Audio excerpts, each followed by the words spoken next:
नमस्कार दोस्तों, सबको पता है कि भारत विश्व का जनसंख्या के दृष्टिकोण से दूसरा सबसे बड़ा देश है।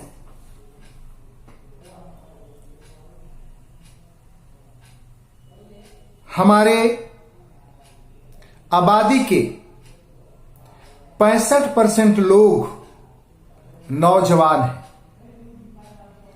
यह हमारा सरकारी आंकड़ा कहता है। और यह भी बात सर्वविदित है कि भारत में बेरोजगारी है, अशिक्षा है, कुपोषण है, बदइंतजामी है। ये भी बात जायज है कि भारत के पास सबसे बड़ा संविधान है। एक ऐसा संविधान है कि जिसको अगर पूर्ण रूपेण ईमानदारी से अगर लागू कर दिया जाए तो हम लोग बहुत ही गिने चुने दिनों में संसार में अनेक देशों से आगे निकल सकते हैं। आजादी के कम दिन नहीं हुए हैं। अब यह कहना कि अभी हाल ही में हम लोग आजाद हुए हैं, ये जायज नहीं, अब नाजायज है। इसलिए कि आजादी के बहुत समय हो गए, इसलिए गुलामी का भी बहाना नहीं बनाया जा सकता है। अगर हम लोग संसार में पिछड़े हैं तो इसका एक ही मतलब बनता है कि हमारी राजनीति देश के प्रति नहीं है।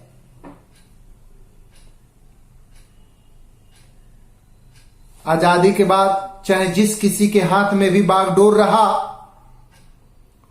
और जो कोई सत्ता में आया, उसमें से ज्यादातर लोग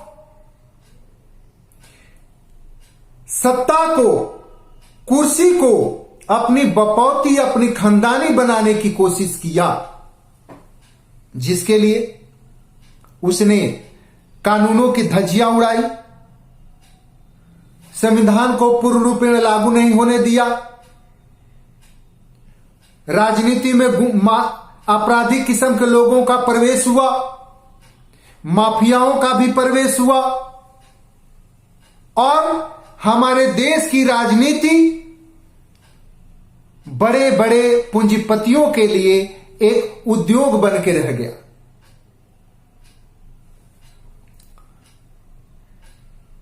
हम जनता लोग इस बात को उठा न सके, अपनी आर्थिक स्थिति को सामने रख न सके, इसके लिए हमारे नेतागण लोगों ने हम लोगों के बीच जाति धर्म जैसी विभेदन का बीज रोप दिया। अभी आप हर जगह देखिए, हर पार्टियां का अपना एक जात है। अर्थ के आधार पर, अमीरी और गरीबी के आधार पर कोई राजनीति नहीं करना चाहता है। कोई भी राजनीति नहीं करना चाहता है। जाति और धर्म चाहिए। और आपको मैं बता दूं मित्र कि इन अमीरों में, इन नेताओं में जाति धर्म का कोई भेदन नहीं है। यह भेदन उन गरीब जनता में है जो अशिक्षित है, असमर्थ है, उनमें है। मैं यह बात कहने में थोड़ा दूर आ गया। हमारा यहां पर जो प्रसंग है वह जो है चाइना भारत तनाव पर है। दोस्तों, इस बात से इनकार नहीं किया जा सकता कि चाइना हमसे ज्यादा एडवांस है, ज्यादा आगे है। तो सवाल होती है कि हम पीछे क्यों हैं? हम पीछे क्यों हैं? हमारी शक्ति कहां छीण हो रही है? हमारे एनर्जेटिक नौजवान हैं, परिश्रमी छात्र हैं, परिश्रमी किसान हैं, तो फिर देश की शक्ति कहां छीण हो रही है? हम पीछे कैसे रह जाते हैं? दोस्त, सच्चाई को स्वीकार करना सबसे बहादुरी का काम। इस चीज को हम लोग स्वीकार करें कि चाइना हमसे आगे है। वो अमेरिका से भी उसको भय नहीं है। आज वह सुपर पावर बनने की राह पर है। आप कहां हैं? आप सोच सकते हैं। और मेरा भाई, एक बात जान लो, जब तक देश की जनता सुखी नहीं होगी, तब तक देश सर नहीं उठा सकता। हमारी राजनीति हमें गरीब बनाए रखने के लिए हो रही है, बल्कि यूं कहिए कि हमारे लिए राजनीति हो ही नहीं रही है। राजनीति अपने वंश, अपने पुत्र के लिए हो रहा है। अन्यथा आज हम उनके सामने सर नहीं झुकाते जिनकी औकात हमारे सामने पैर के धूल के बराबर है। मित्र,